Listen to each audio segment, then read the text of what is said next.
Bismillahirrahmanirrahim. Assalamualaikum warahmatullahi wabarakatuh. Salam sejahtera bagi kita semua. Puji syukur kita panjatkan kepada Tuhan Yang Maha Esa atas rahmat dan karunia-Nya. Kita diberi kesempatan untuk menghadiri acara sharing session aksi nyata calon guru penggerak pada pagi hari ini dengan tema budaya positif. Sebelum kita mulai acara kali ini, perkenankan kami untuk membacakan susunan acara. Adapun susunan acara tersebut antara lain: yang pertama pembukaan, yang kedua pembacaan doa, yang ketiga menyanyikan lagu bagi negeri, yang keempat sambutan Kepala SMP Negeri 1 Teluk Sampit, yang kelima penyampaian materi, yang keenam tanya jawab, yang ketujuh penutup.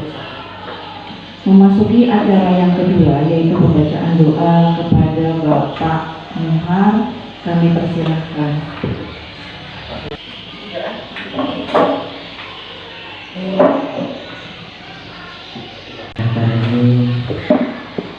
Semoga acara ini dapat bermanfaat bagi kita bersama dan dalam selalu dalam petunjuk dan ridho Allah Subhanahu wa Ta'ala.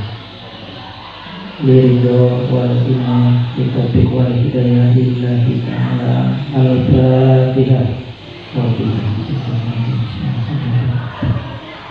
Iya kan. Allahumma tassalam wa tassalam alayka ya Rasulullah. Hayna rabbana bisalam wa bisalam. Wa ta'ala ya jalal ya ikram. Subhana rabbika rabbil izzati amma yasifun. Walhamdulillahi rabbil alamin.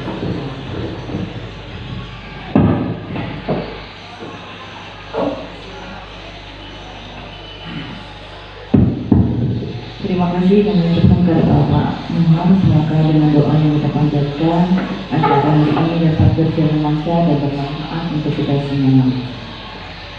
Acara yang ketiga adalah menyanyikan lagu bagi negeri untuk membangkitkan rasa nasionalisme dan cinta tanah air. Marilah kita bersama-sama menyanyikan lagu bagi negeri. Kepada Bapak Ibu, kami persilahkan untuk berdiri.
Terima kasih Bapak Ibu, silakan untuk duduk kembali.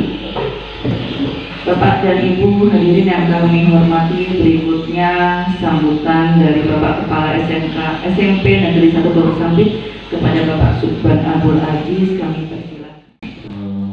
Yang saya hormati CGP dari SMK Negeri 1 Teluk Sampit, dan yang saya hormati CGP dari tuan rumah SMP Negeri 1 Teluk Sampit. Yang saya hormati juga Bapak Ibu peserta sharing session budaya positif, baik itu dari SD maupun SMP di wilayah kerja Teluk Sampit. Dan yang saya hormati perwakilan dari Bapak Ibu guru yang berada di SMP Negeri 1 Teluk Sampit. Pertama-tama mari kita menjadikan bersyukur kepada Allah SWT karena di pagi hari ini alhamdulillah kita bisa hadir bersama pada hari ini dalam rangka sharing session aksi nyata dari kegiatan calon guru penggerak yang berada di wilayah Teluk Sampit. Saya di sini selaku Kepala Sekolah SMP Negeri 1 Teluk Sampit sekaligus juga mewakili pengajar praktik atau pendamping dari CGP yang ada di Kabupaten Kota Waringin. Perlu saya sampaikan Bapak Ibu,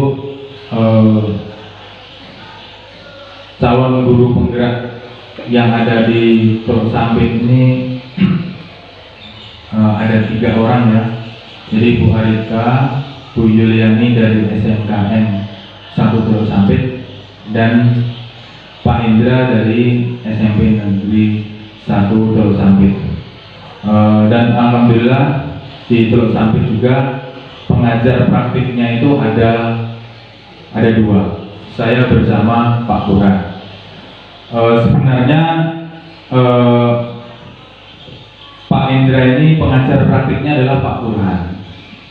Namun dikarenakan Pak Burhan sedang ada melengkapi berkas persyaratan penghapusan CPNS, jadi Pak Burhan tidak bisa hadir.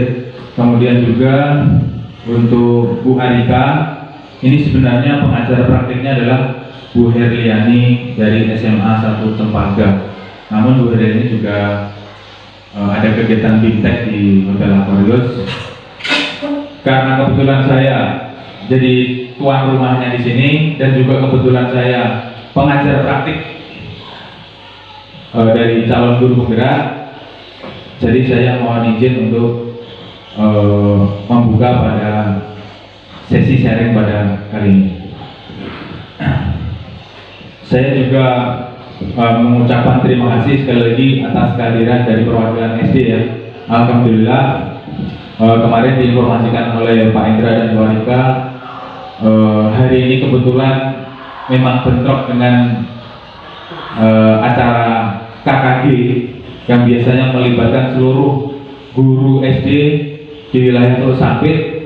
Jadi saya sangat menghargai sekali yang hadir di sini, yang pertama yang guru SD tidak ikut KKG, tapi malah ikut kegiatan ini, gitu ya, karena bentrok. Maunya kemarin sempat mau diundur Pak Indra ya, tapi karena mereka ada keterbatasan waktu untuk segera melaporkan kegiatan ini, jadi tetap aja dilaksanakan seadanya. Yang penting tersampaikan lah kalau tidak. Kemudian perlu saya sampaikan juga Bapak Ibu, untuk mengawali pada pagi hari ini, saya sampaikan juga calon guru penggerak ini di Kotim ini adalah angkatan keempat dan sudah berlangsung 3 bulan ya? 3 bulan, dan insya Allah nanti akan berlangsung selama 9 bulan, kayak orang hamil ya, 9 bulan. Jadi terakhir nanti bulan Agustus tahun 2022. Guru SMK dan guru SMP berkolaborasi untuk mengeser aksi nyata ini. Kemudian juga menjadi pemimpin pembelajaran yang mendorong ekosistem pendidikan di sekolah masing-masing. Oke, mungkin itu aja dari saya. Sekali lagi saya mengucapkan terima kasih atas kehadirannya di sekolah kami. Mohon maaf apabila dalam kegiatan ini masih ada kekurangan. Sekali lagi saya mengucapkan terima kasih atas kehadirannya, dan mudah-mudahan ini nanti apa yang disampaikan CGP berdua ini nanti bisa merubah mindset yang ada di sekolah. Walaupun nanti dalam pelaksanaannya pada saat kegiatan ini agak ngambang-ngambang, ini kok dirubah-rubah gitu ya, agak kaget gitu. Kok bahasa kalimatnya dirubah ya. Nanti mari kita cermati bersama-sama. Mungkin itu aja dari saya, kurang lebihnya mohon maaf. Saya akhiri, wassalamualaikum warahmatullahi wabarakatuh. Kemudian mari kita lanjutkan acara berikutnya, acara inti, yaitu penyampaian materi budaya positif. Materi budaya positif hari ini akan dibagi dalam 2 sesi. Sesi yang pertama akan disampaikan oleh saya sendiri, Arika Nurmenggeru, dan pemateri yang kedua akan disampaikan oleh Bapak Indra Wijaya, SPG. Untuk acara yang pemateri yang pertama akan saya saya yang memberikan, kemudian yang kedua nanti Pak Indra Wijaya. Acara ini akan dipandu oleh Pak Indra sebagai moderator. Iya Pak.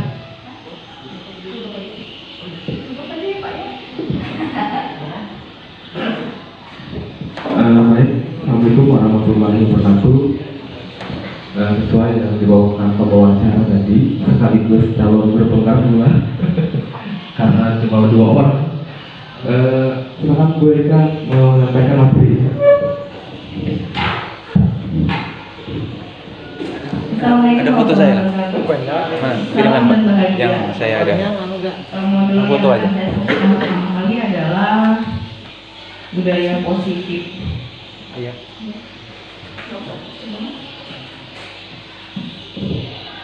Kirimkan. Saya akan menyampaikan terlebih dahulu mengenai tujuan Asimata budaya positif. Ya, 2 ini lah. Kirimkan. Tujuannya ini ada 4. Yang pertama adalah mendemonstrasikan pemahaman CGP mengenai konsep budaya positif yang di dalamnya terdapat konsep perubahan paradigma, stimulus, respon dan teori kontrol, 3 teori motivasi perilaku manusia, motivasi internal dan eksternal, keyakinan kelas, hukuman dan penghargaan, 5 kebutuhan dasar manusia, 5 posisi kontrol, guru dan segitiga restitusi. Kemudian yang kedua adalah menerapkan strategi disiplin positif yang memerdekakan murid untuk menciptakan ekosistem sekolah aman dan berpihak pada murid. Yang dimaksud tadi sama PI kami adalah merdeka. Kemudian yang ketiga adalah menyusun langkah-langkah dan strategi aksi nyata yang efektif dan menunjukkan kolaborasi dengan seluruh pemangku kepentingan sekolah seperti seluruh dewan guru, orang tua, siswa, komite, kemudian masyarakat sekitar, TU, kepala sekolah. Jadi semua berperan, bukan hanya guru individu, tapi ada kerjasama tim dari satu sekolah maupun lingkungan yang ada di sekitar sekolah. Kemudian yang keempat adalah bersifat reflektif dan kritis terhadap budaya di sekolah pada saat senantiasa mengembangkannya sesuai dengan kebutuhan sosial dan emosional murid. Bersikap reflektif, jadi kita kemungkinan memberikan kelonggaran ya, terhadap siswa. Selama ini kan kita hanya tolong ini kerjakan, harus ini kerjakan. Tidak pernah kita memikirkan mengapa, apa efek dan imbasnya terhadap siswa dan lingkungan. Kemudian budaya positif atau ekosistem positif.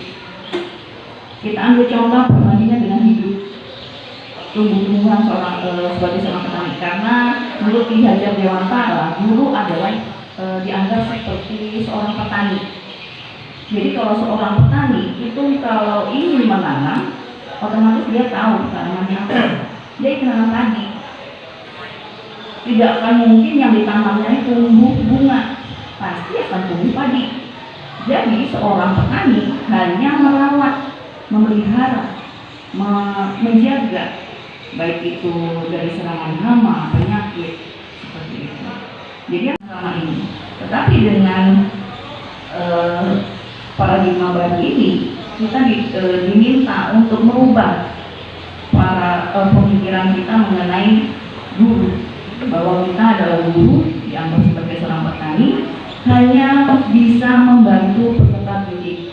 Karena peserta didik itu dulunya kita diberikan arahan bahwa seorang siswa itu adalah kertas putih. Kita yang akan melelehkan, mencoret, memberikan warna yang jelas kita. Nanti dengan pola pikir Ki Hajar Dewantara mengatakan bahwa seorang peserta didik adalah sebuah kertas putih yang telah memiliki coretan samar, sehingga kita sebagai dewan guru adalah mengajarkan peserta didik untuk menerangkan, menjelaskan coretan yang telah ada di institusi. Yang pertama saya akan jelaskan terlebih dahulu adalah perubahan paradigma. Kegiatan kepalan tangan, saya ingin meminta teman-teman untuk mengepalkan tangan. Jadi ada 2 bagian nih. Ada salah satu teman yang mengepalkan tangan, Kemudian silahkan teman-teman yang lain meminta teman yang mengepalkan tangan itu untuk membukanya dengan berbagai macam cara. Bisa salah satu? Ayo, Mas Hairul silahkan. Anggap saja Mas Hairul telah menggenggam sesuatu yang paling berharga yang Mas Hairul miliki. Punya gaman.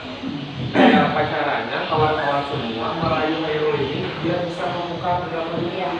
Biar bisa membuka tangannya dengan berbagai macam rayuan. Silakan. Ada yang ingin mencoba?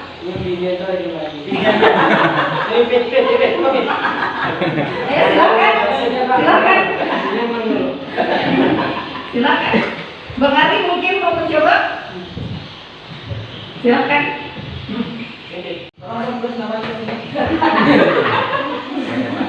Ini tadi ya.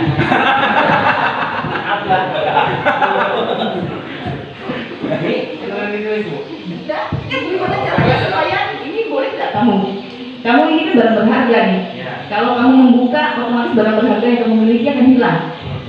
Bagaimana caranya teman-teman meminta kamu untuk membuka? Terserah kamu bagaimana.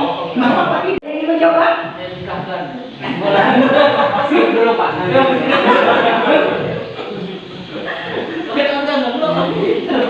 Ada lagi teman-teman? Analoginya barang berharga. Barang berharga. Jangan sampai lepas ya. Ayo, teman-teman yang lain silahkan mencoba. Ayo. Pemuhat.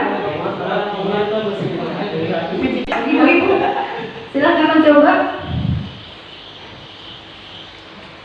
Sudah? Cukup?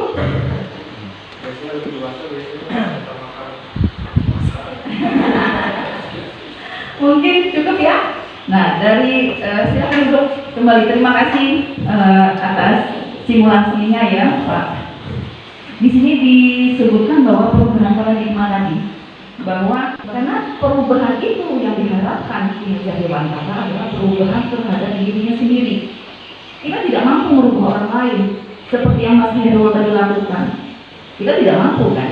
Dia menggenggam sesuatu yang paling berharga yang dia miliki. Mana mungkin dia akan memberikannya seperti itu. Jadi kita selama ini hanya ilusi. Mungkin di depan kita mereka berubah, tapi kenyataannya tidak ada perubahan. Karena apa? Kita memaksakan kehendak kita terhadap peserta didik. Harusnya mereka sendiri yang ingin melakukan perubahan terhadap dirinya. Mungkin itu, Ibu. Saya kalau misalnya ada yang ingin ditanyakan langsung aja, nggak apa-apa ya. Siapa tahu ada yang mau ditanyakan. Kemudian yang berikutnya stimulus responnya. Kita mencoba mengubah orang agar berpandangan sama dengan kita. Teori kontrol. Kita berusaha memahami pandangan orang lain terhadap dunia. Kenyataannya seperti itu. Kemudian perilaku buruk dilihat sebagai suatu kesalahan. Semua perilaku memiliki tujuan. Jadi apa yang dia lakukan tidak mungkin tidak memiliki tujuan. Yang harus kita pahami adalah mengapa dia melakukan itu. Berarti kan kita harus lebih lebih mengenal dia, memahami dia seperti itu. Kemudian orang lain bisa mengontrol saya. Hanya Anda yang bisa mengontrol diri Anda sendiri. Nah, kita kan merasa seperti itu kan, kita sudah bisa menjinakkan anak itu kan. Padahal gitu. Kemudian pemaksaan Anda pada saat rujukan gagal, kolaborasi dan konsensus menciptakan pilihan-pilihan baru. Jadi kita bisa berkolaborasi dengan teman-teman yang lain, dengan teman-teman itu, bagaimana cara kita mendalami peserta didik itu, memahami mereka, mau apa sih mereka, mau kemana mereka.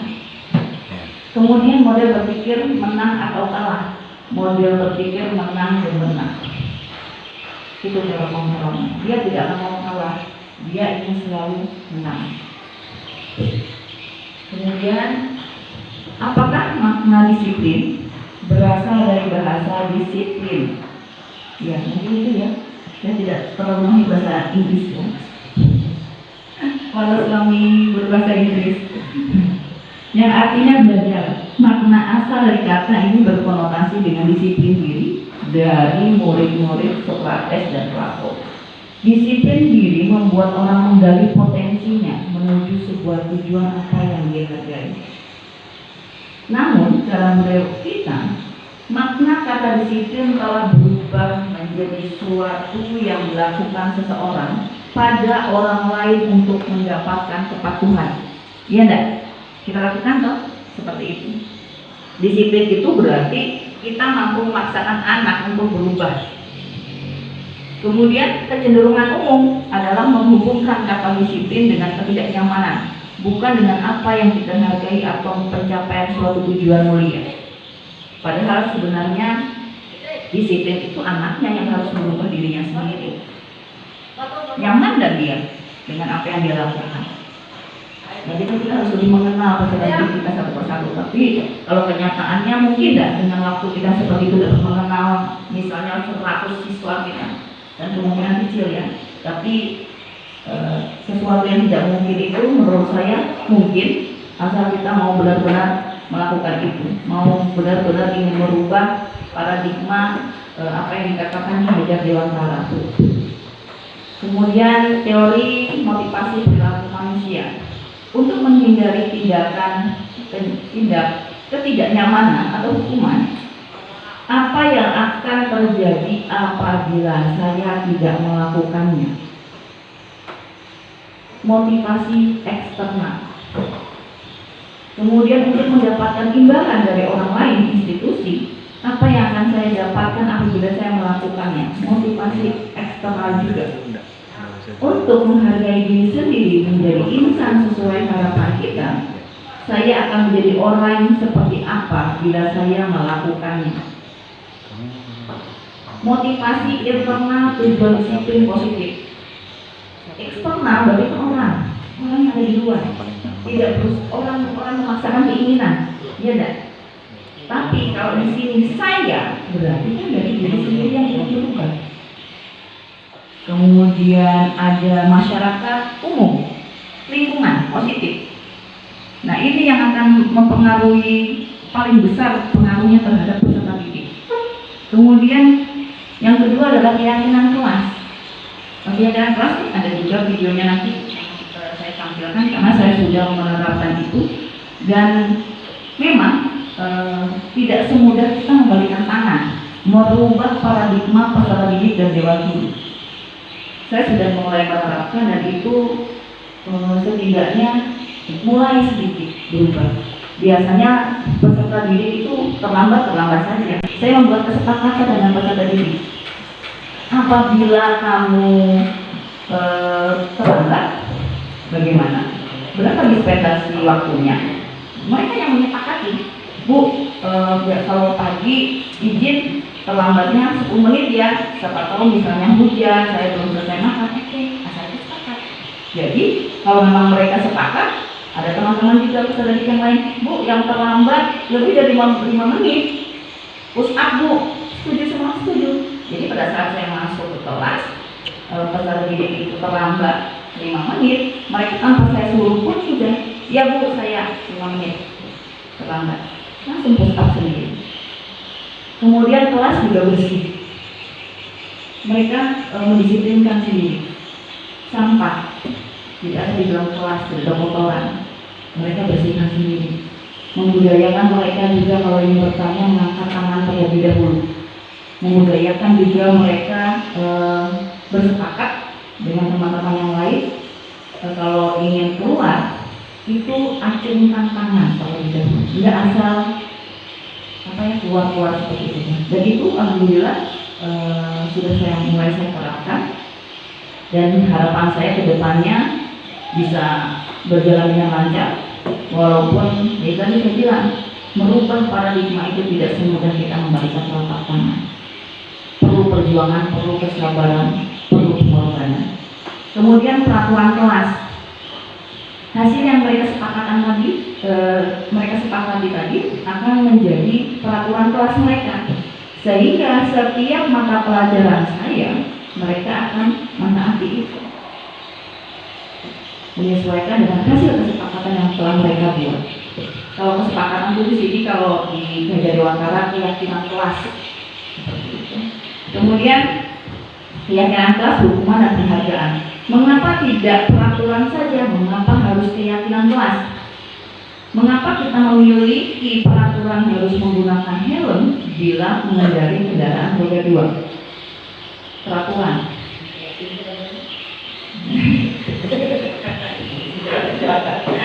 Mengapa kita memiliki peraturan 3M menggunakan masker, mencuci tangan dan jaga jarak 1-5 meter? Mengapa kita memiliki peraturan harus datang tepat waktu pada saat mengikuti pelatihan? Untuk mendukung motivasi intrinsik, kembali ke nilai-nilai, keyakinan-keyakinan lebih menggerakkan seseorang dibandingkan dengan mengikuti serangkaian peraturan-peraturan. Silakan diamati. Yang mana yang merupakan keyakinan kelas?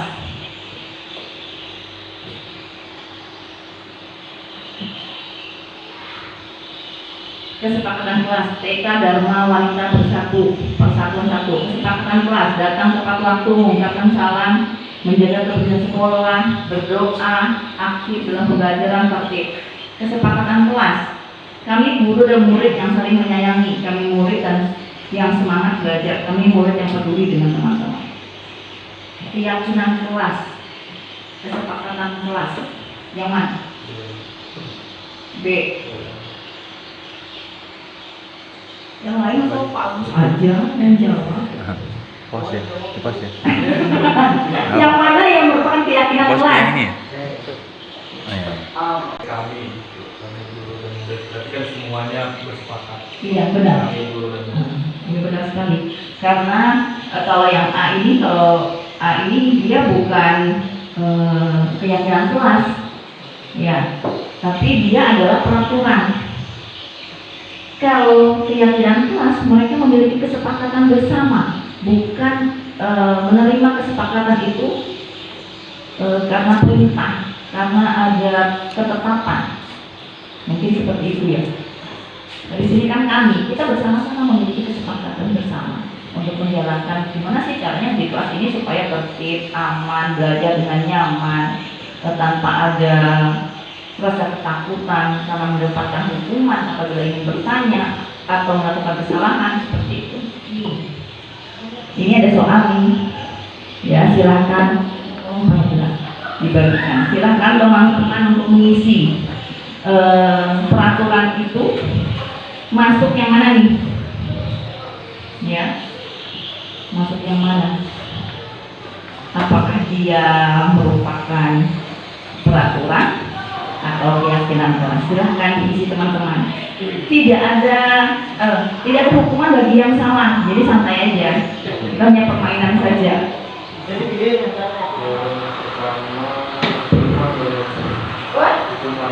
Hukuman. Terus yang kedua, oke. Ketiga, keempat, kelima, konsekuensi. keenam, Yang keenam, kalau barang hukuman yang konsekuensinya hukuman. Yang selanjutnya Ya, kalau untuk yang pertama itu ada dua sih menurut saya. Itu bisa jadi hukuman, bisa jadi konsekuensi. Ada dua hukuman. Kalau yang nomor dua itu lebih ke hukuman, nomor tiga lebih ke konsekuensi, yang keempat juga konsekuensi, yang kelima itu lebih kepada hukuman, kemudian yang keenam hukuman, sama yang ketujuh konsekuensi. Kedua hukuman, yang ketiga konsekuensi, keempat konsekuensi, kelima konsekuensi, keenam hukuman, ketujuh hukuman.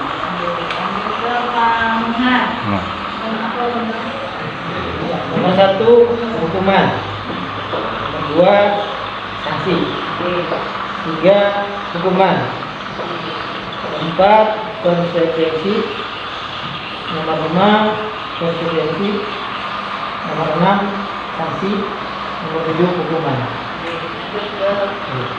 Umpamanya kita suruh keliling, anak terlambat suruh keliling, harus berdiri di depan atau dijewer atau apa ibaratnya itu loh. Nah, itu kalau hukuman. Sedangkan konsekuensi itu sesuatu yang harus terjadi. harus terjadi, maksudnya sesuatu yang siswa itu tidak merasa terpaksa melakukan sanksi tersebut. Yang berikutnya adalah kalau hukuman itu membuat anak sakit, baik itu fisik maupun hati, untuk jangka waktu yang lama. Beda dengan konsekuensi, ini akan membuat anak merasa tidak nyaman dalam jangka waktu yang pendek. Mereka pasti kalau kena konsekuensi pasti akan merasa tidak nyaman, tapi jangkanya tidak panjang. Saat itu dia nanti mereka akan balik ke asal lagi perasaan itu. Kemudian berikutnya adalah hukuman. Ini anak membenci kedisiplinan karena sesuatu hal yang dipaksakan itu biasanya menghasilkan sesuatu yang tidak baik. Ujung-ujungnya anak yang mau kita disiplin akhirnya malah membenci kedisiplinan. Kemudian yang konsekuensi, ini anak menghargai disiplin. Kemudian ada paksaan kalau hukuman. Kemudian yang konsekuensinya stimulus tanggapan. Kemudian yang hukuman lagi mendorong anak menyakiti diri sendiri. Kemudian yang konsekuensinya mendorong anak agar mudah menyesuaikan diri. Nah, kemudian yang hukuman lagi konsep diri yang buruk. Kemudian konsekuensinya adalah konsep diri yang baik. Kemudian yang hukuman lagi anak belajar untuk menyembunyikan kesalahan. Kalau yang konsekuensi anak belajar untuk mematuhi peraturan. Mereka diajarkan mematuhi peraturan dengan kesadaran sendiri. Kemudian kalau hukuman itu akan mahasiswa merasa marah, merasa bersalah, dipermalukan, merasa tidak dihargai. Yang contoh tadi, mereka harus maju ke depan, harus berdiri kaki sebelah. Zaman kita belajar kan gitu loh. Ulun zaman SD biasanya gitu, disuruh maju ke depan, kaki harus sebelah, tangan harus berdiri. Itu kan kita merasa dipermalukan oleh depan kawan-kawan. Tapi kalau konsekuensi ini mereka kehilangan hak. Kemudian dibuat tidak nyaman, diasingkan untuk sementara. Ini sifatnya. Kalau konsekuensi ini mereka sifatnya sesuatu hal yang sifatnya jangka pendek yang mereka rasakan. Ini berbeda antara hukuman dan konsekuensi. Semoga aja di sekolah Bapak Ibu tidak lagi melakukan yang namanya hukuman. Lebih baik banyak dan konsekuensi.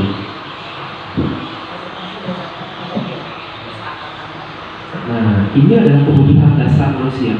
Setiap manusia itu akan mempunyai yang namanya kebutuhan. Ini tidak bisa dipungkiri. Yang pertama adalah kita kasih atau diterima. Pasti sudah. Siswa itu pasti merasa dihargai bila kita memberikan rasa kasih sayang. Kemudian penguasaan, kesenangan ini maksudnya belajarnya sesuai dengan kesenangan mereka. Kita mengikuti. Contoh kayak kemarin kami di SMP ini janjian dengan Pak Muhardi, 2 matkul IPS dan IPA. Biar anak senang belajarnya, kami ada studi ini ke Tanah Porang. Di sana ada 2 materi yang kami ajukan. Yang pertama matkul IPA dan yang kedua adalah IPS. IPS-nya berkaitan dengan pasar globalnya, dijual kemana, harga pasarnya berapa, untuk apa sebagainya. Kemudian kebebasan. Nah, ini adalah kebutuhan dasar manusia. Kita harus pahami ini. Kita harus melakukan ini terhadap siswa kita, biar mereka belajar itu terasa. Nah, ini contoh kasus. Ini contoh ada 4 contoh kasus. Yang pertama, ibu guru bilang, aku tidak boleh bersenandung sewaktu mengerjakan tugas. Katanya kelas harus tenang, tidak ada suara. Padahal kan aku suka dan senang bernyanyi. Siswa melakukan itu karena kebutuhan kesenangannya. Jadi orang tua kalau melihat SMP kami kenapa ribut, kami memang membuatnya kayak itu Pak. Sebenarnya kalau ribut bukannya kami siswa bukan. Mereka itu belajar karena kesenangan. Tetap belajar, fokus dalam pelajaran, tapi mereka tidak merupakan dasar pembelajaran. Kemudian kasus yang berikutnya adalah ibu guru tidak menyapaku hari ini, padahal aku pakai jepit rambut baru. Kami di sekolah ini biasanya kalau ada anak-anak yang pakai baju baru, sepatu baru, biasanya kami bukan dibully tapi sepatunya keren lah. Nah, mereka itu senang dorong itu, mereka senang, mereka merasa kasih, diminta kasih, diperhatikan, diterima sebagainya. Kemudian kasus berikutnya adalah aku bosan, masa belajar cuma gitu aja, dengerin ibu guru aja. Baik, siswa itu kadang mereka bosan Pak Guru. Pasti kami di SMP ini pasti ada beberapa kali belajar itu harus keluar kelas. Mau PJOK mereka ke lapangan, IPA harus ke lapangan, nanti IPS dan sebagainya. Jadi mereka merasa ada kebebasan. Dan belajar itu tidak harus di kelas. Kita belajar itu di mana saja bisa. Dan siapa saja bisa jadi guru. Kasus berikutnya adalah aku sebel gambarku tidak rapi. Malah ibu guru menduduki ke teman-temanku di depan kelas. Ini dipermalukan. Ini kebutuhannya adalah penguasaan. Siswa itu ingin merasa ada penguasaan di hal tersebut. Ini adalah contoh 4 kasus. Berikutnya adalah 5 posisi kontrol. Ini 5 posisi kontrol ini adalah posisi kita sebagai guru, di mana posisinya.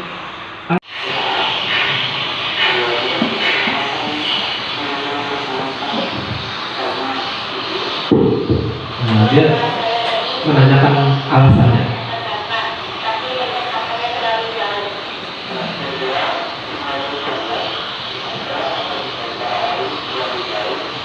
Menanyakan cara lain.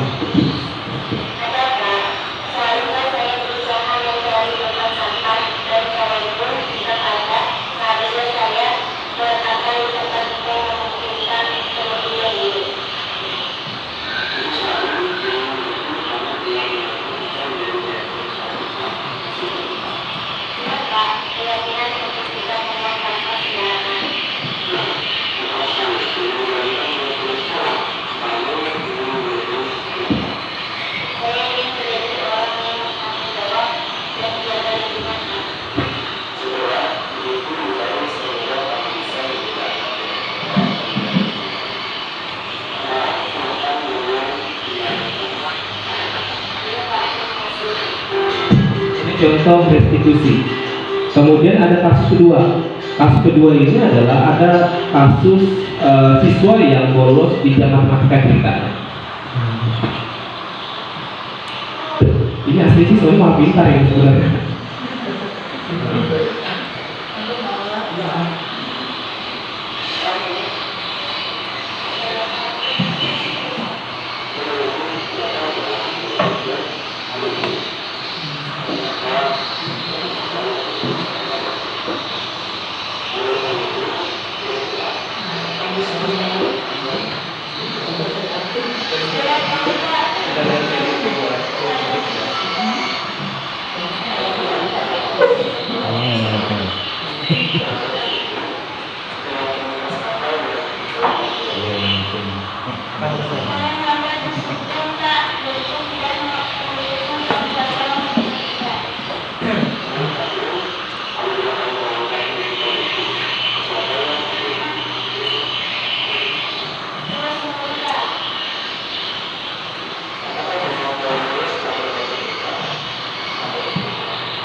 Ada aturan sanksi bagi kalau siswa terlambat kan ada dulu gitu ya. Kemudian dia mencatatkan untuk tiket, kemudian sanksinya pengurangan poin.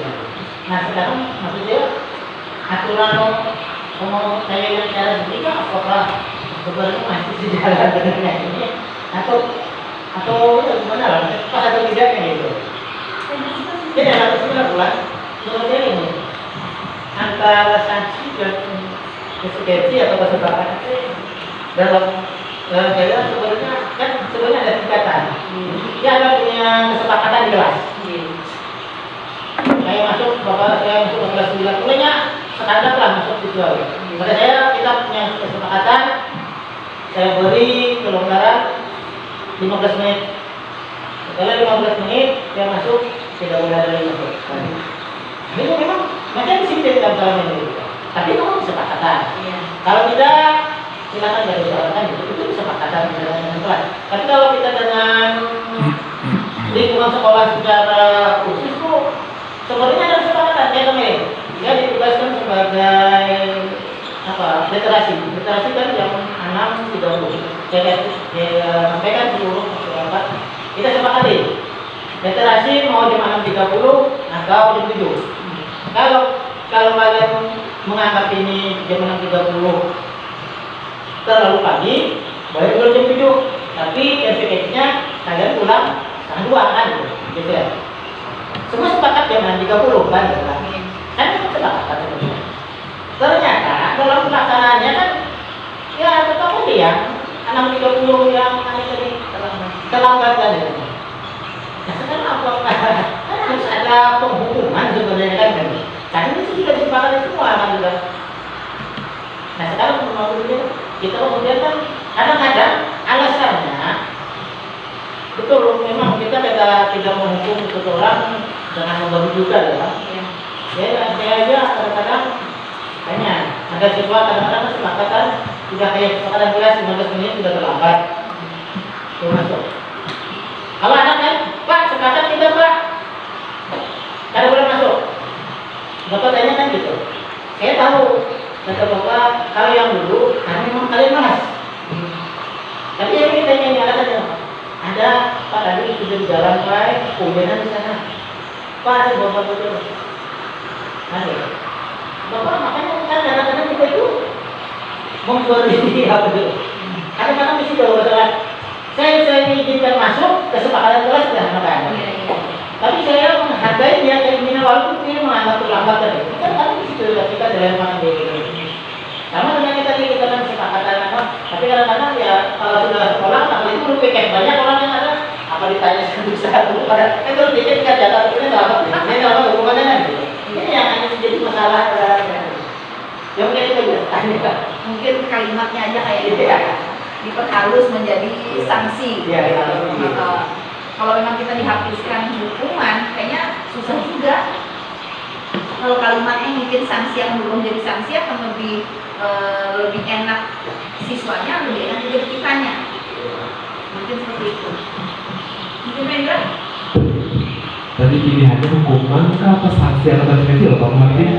Kalau berdasarkan penjelasan Pak di kantor ini dari dua pilihan, Bapak Ibu bisa melihat mana yang lebih baik dan mana yang lebih tidak. Memang mengubah hal sesuatu yang sudah mendadak tidak mudah Pak, susah. Tapi semua berproses. Apabila menanyakan bagus hukuman atau konsekuensi, kalau mau turun bagusnya konsekuensi.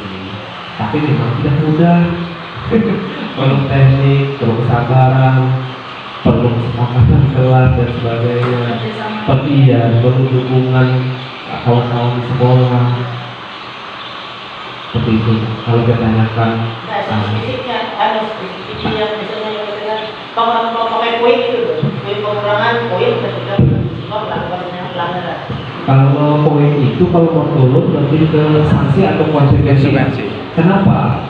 Saya ingat kemarin poin itu sebelum dibuat peraturan, siswa menyerahkan ke orang tuanya. Siswa disuruh membaca, orang tuanya turun tanda tangan di atas materai. Artinya ada kesepakatan antara pihak sekolah maupun orang tua dan siswa. Seperti itu. Jadi, kalau saya tanyakan apakah itu masuk hukuman, kalau tidak, itu lebih ke konsekuensi atau sanksi. Dan mereka pun diberikan hak. Kalau diberikan hak poin 100. Hak ini harus dijaga selama dari kelas 7 sampai kelas 9. Itu Pak. Pertanyaan kemarin Pak tadi. Ya, memang yang ditanyakan Pak Muar kan sesuai dengan kesepakatan kita ya di awal-awal semester kemarin, dan alhamdulillah sebelum dilaksanakan itu kan pada saat kita rapat komite kemarin kan disampaikan juga oleh Pak Novan. Jadi langsung di-share, di-screen juga bahwa ini loh, kami ada perubahan ya dalam rangka mengarah ke yang lebih baik, yaitu kita menerapkan ya kayak semacam konsekuensi berupa pengurangan poin. Jadi ya bahasanya memang sedikit diano ya, udah bukan hukuman lagi Pak ya, hukuman lagi. Mungkin kita harus memperhalus lagi ya, memperhalus. Dan juga nanti juga saya menyarankan kepada teman-teman Bapak Ibu guru, kalau yang sudah ditampilkan 2 rika yang di SMK kan ada sudah tadi kesepakatan, lupa ditampilkan tadi. Jadi nanti mungkin bisa dimulai dari kelas di slide satunya Bu Rikalanya. Di slide satunya kan dibuka juga itu di sebelahnya PowerPoint. Jadi bisa dimulai di kelas Bapak Ibu. Dimulai di kelas, kemudian berawal dari musyawarah mufakat tentunya ya. Musyawarah mufakat diajak membuat kesepakatan. Ini salah satu contoh aja ya. Nah, dimulai diajak membuat kesepakatan kelas. Dan itu kan sudah dituliskan di whiteboard. Bagus lagi, begitu sudah disepakati bersama, deal, dibicarakan bersama, kemudian ditulis Bapak Ibu. Ditulis, bisa dalam bentuk print out, bisa juga tulis tangan, kemudian ditempel di kelas. Nah, mungkin itu aja ya, masukan dari saya. Nah itu kan kesepakatan kelas Bapak Ibu ya, kesepakatan kelas. Syukur-syukur kesepakatan kelas itu di awal tahun ajaran baru, tapi tidak menutup kemungkinan setiap saat memulai proses pembelajaran di awal-awal diingatkan kembali, Jadi nanti kita tidak ada kata-kata hukuman ya, lebih cenderung ke konsekuensi. Mungkin itu aja dari saya. Terima kasih. Nah gimana tuh berarti dengan anak yang memang kurang minat dengan matematika, terus kan dibuat kesepakatan harus minat, kan seperti memaksakan juga gitu nah. Harus kamu harus perhatikan, padahal dia sendiri kan ada hak-haknya gitu kan, tadi dijelaskan ada haknya buat senang, buat minat gitu. Nah apakah kesepakatan itu bisa, kesepakatan bagaimana yang bisa membuat dia itu minat dengan pelajaran matematika tersebut, padahal dia dalam diri sendiri tuh sebetulnya tidak suka ya. Yang membuat kesepakatan yang membuat dia minat dengan matematika itu kesepakatan seperti apa ya? Mungkin ini kesepakatannya lebih ke menaati aturan. Kalau perlu lah berarti kalau yang dari Bapak Agus tadi bahwa masa menumbuh minat ini cuma kembali ke gurunya tekniknya. Contoh, kami guru biasanya ada kelas Pak, mereka bisa di lapangan, kita bisa bawa lapangan, anak-anak masuk Pak. Mungkin lebih ke teknik kalau perlu lah, masalah menumbuhkan bakat dan minat tadi. Yang matematika biasanya duduk di kelas, menghafal rumus, sebagainya loh, kita coba ke lapangan, lebih, jadi mereka lebih senang ya Pak. Kalau menurut itu Pak. Nah, di awal PPDB nanti akan ada yang namanya kuesioner. Siswa ini kesukaannya apa, bakat minatnya apa. Jadi pada saat kita memberikan materi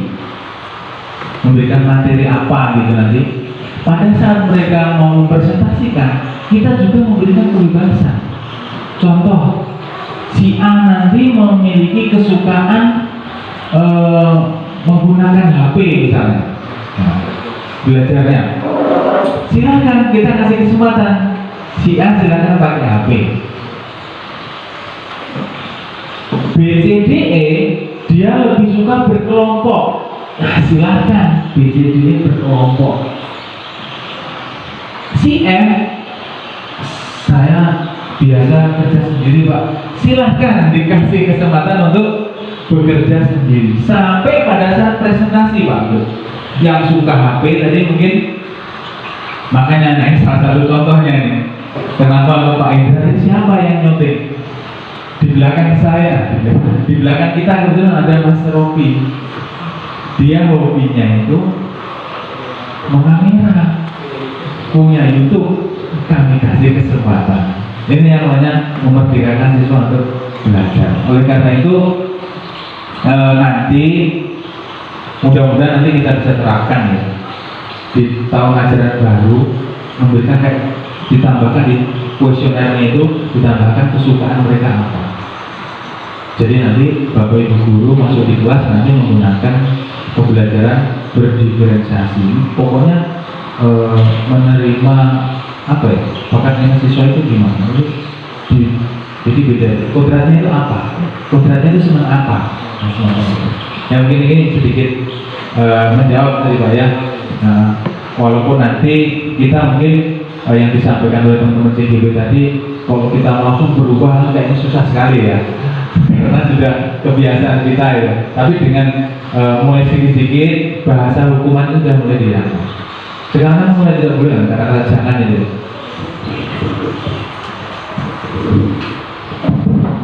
Demikianlah tadi paparan dari kami berdua mengenai budaya positif. Harapan saya ke depannya teman-teman juga dapat berbagi ke sekolahnya masing-masing dan juga dapat berbagi dengan sekolah-sekolah di lingkungan masing-masing. Saya ucapkan terima kasih banyak atas kehadirannya. Kami akhiri. Assalamualaikum warahmatullahi wabarakatuh.